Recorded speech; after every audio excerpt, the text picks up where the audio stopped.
A wireless access point is a networking device that enables wireless devices, such as smartphones, tablets, and laptops, to connect to a wired network via Wi-Fi.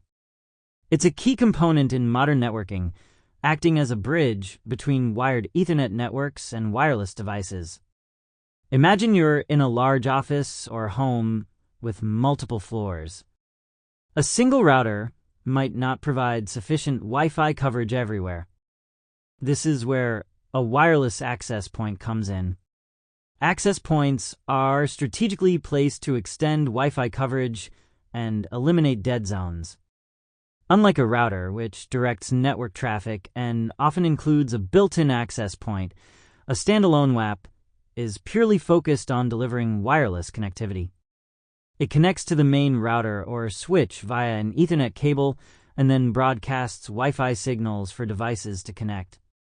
Access points are particularly important in environments like schools, businesses, or large homes, where a single router can't handle the required range or number of devices. Modern WAPs also support advanced features like dual-band or tri-band Wi-Fi, multiple input, multiple output technology, and advanced security protocols to ensure fast and secure connections. In summary, a wireless access point is an essential tool for expanding Wi-Fi coverage and ensuring seamless connectivity in both personal and professional spaces. By strategically integrating these devices, you can improve network performance and meet the growing demand for reliable wireless access.